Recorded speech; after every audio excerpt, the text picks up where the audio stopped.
मेरे प्यारे दोस्तों, आप सभी का मेरे चैनल आयुर्वेदिक क्रांति पर हार्दिक स्वागत है। दोस्तों, आज मैं आपको जो शरीर में होने वाले दाने होते हैं, जैसे गर्मी के कारण बहुत लोगों के शरीर में घमौरियाँ निकल आती है, इनको धर्मराजिका भी कहते हैं, अंधौरियाँ भी कहते हैं दोस्तों।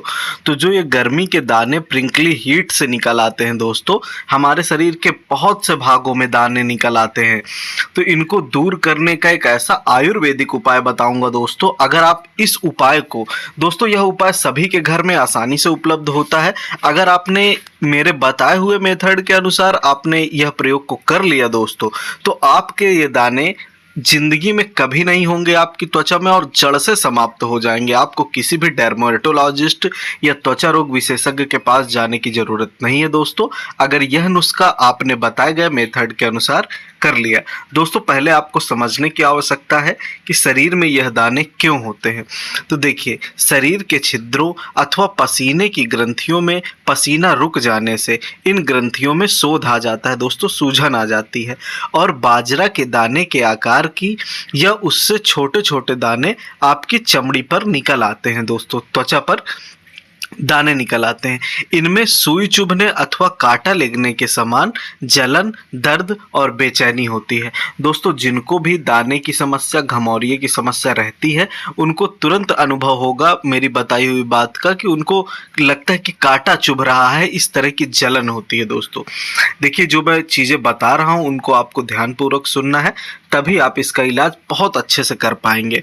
यह दाने अधिक गर्मी, अत्यधिक पसीना आने, चर्म की सफाई न रखने, जैसे जो लोग चमड़ी की सही से सफाई नहीं करते, सही से नहीं नहाते हैं, गर्म भोजन अधिक खाने, बहुत गर्म कपड़ा पहनने से होता है दोस्तों। जो लोग गर्मी में जैसे सूती वस्त्र नहीं पहनते, बहुत गर्म वस्त्रों का मतलब पहनते हैं, तो उनको इस तरह के दाने निकलना बहुत आम बात होती है। गर्मी के दाने कभी लाल और कभी सफ़ेद निकलते हैं। इनके चारों ओर लालिमा पाई जाती है। कभी यह दाने अलग अलग निकलते हैं और कभी मिलकर एक गुच्छा सा हो जाते हैं दोस्तों। कभी तो आपने देखा होगा जिन लोगों के दाने निकलते हैं कि कभी तो थोड़ा दूर दूर यह दाने होते हैं, लेकिन कभी एक पास ही शरीर के यह दाने एक साथ निकल आते हैं दोस्तों। उनमें सफ़ेद कलर का कुछ भरा भी रहता है, मवाद टाइप भरी रहती है। तो दोस्तों, यह व्यायाम करने या गर्म भोजन करने से बढ़ते हैं दोस्तों।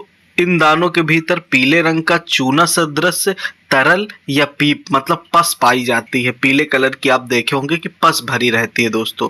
और इन दानों के होने से हमारी जो त्वचा रहती है वह खुरदुरी हो जाती है, और यह दाने ठीक हो जाते हैं तो चर्म से भूरी सदृश मतलब भूसी सदृश छिलके उतरते हैं। जैसे भूसी होती है उसी तरह के छिलके उतरते हैं। प्रायः यह दाने पक जाते हैं दोस्तों। अगर यह दाने पक गए तो ये बहुत ज़्यादा नुकसानदायक हो सकते हैं दोस्तों। मैं बताना चाहूँगा कि अधिकतर यह दाने किस कारण से होते हैं। तो जो कुछ लोगों को फेफड़े का क्षय तथा टाइफाइड ज्वर में दोस्तों, टाइफाइड और डेंगू जैसे ज्वर जब खत्म होने की कगार पर होते हैं तो इस तरह के दाने त्वचा पर आ जाते हैं दोस्तों। इसके अतिरिक्त वैसे भी चर्म पर छोटे छोटे दाने निकल आते हैं गर्मियों के कारण, जिनमें पानी भरा रहता है और ये अपने रूप व आकार के अनुसार छालों जैसे होते हैं दोस्तों। देखिए, ध्यान देने योग्य है कि समय पर इन चीज़ों का ध्यान देना बहुत ज़्यादा आवश्यक है, नहीं तो यह त्वचा पर अनावश्यक दाग धब्बे छोड़ देते हैं दोस्तों। यह चर्म की सबसे ऊपरी तह में पाए जाते हैं। ऐसे दाने प्रायः पेट व छाती पर अधिक निकलते हैं दोस्तों। पेट व छाती पर यह दाने अधिक निकलते हैं। इन दानों को पानी वाले दाने भी कहा जाता है दोस्तों। अब मैं इनको दूर करने का बहुत ही असरकारक नुस्खा आप लोगों को बताऊंगा दोस्तों। अगर इस बताए हुए नुस्खे को आप सभी ने कर लिया दोस्तों, तो कभी भी जिंदगी में यह दाने आपकी त्वचा पर नहीं निकलेंगे दोस्तों। मैं कुछ सामग्री बताने जा रहा हूँ।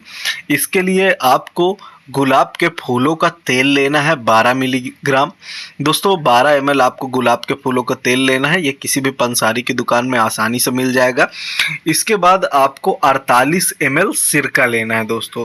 देखिए, मात्रा का आपको विशेष ध्यान देना है, जितनी मैं मात्रा बताता हूँ। 48 ml सिरका लेना है। इसके बाद अर्क गुलाब 60 ml लेना है। ये भी किसी भी पंसारी की दुकान में, अच्छी किराने की दुकान में मिल जाता है। अर्क गुलाब आपको 60 ml लेना है। इसके बाद कपूर लेना है आपको 1 ग्राम। कपूर भी आसानी से उपलब्ध हो जाता है। 1 ग्राम आपको कपूर लेना है। इसके बाद फिटकरी पोटास आपको लेनी है 3 ग्राम दोस्तों। पोटास आपको 3 ग्राम लेनी है। इन सबको खरल करके मतलब बारीक करके भली प्रकार मिला लेना है आपको।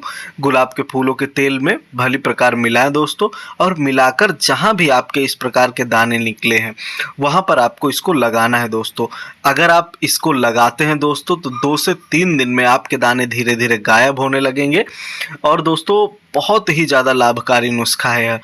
इसके अतिरिक्त दोस्तों मैं आप सभी को बताना चाहता हूँ कि प्रायः ग्रीष्म ऋतु में पसीना आने की स्थिति में हवा लग जाने से यह रोग उत्पन्न हो जाता है। अतः रोगी को पसीना आने से बचाएं, धूप में चलने फिरने से रोकें, ठंडी हवा में रखें। जिसको भी यह रोग हो उसको ठंडी हवा में रहना चाहिए। हल्के सूती वस्त्र पहनने चाहिए, गर्म वस्त्रों को बिल्कुल नहीं पहनना है। और रोगी को कब्ज ना होने पाए, कब्ज दूर करें और उसको पानी कम दे दोस्तों। गर्म तथा तेज मिर्च मसाले युक्त भोजन करने से परहेज कराएं। ठंडे व शांतिप्रद शरबत व पेय जैसे अनार का शरबत है, संतरे का शरबत है और चंदन का शरबत भी बहुत ज़्यादा प्रयोग में होता है ठंडक दिलाने के लिए।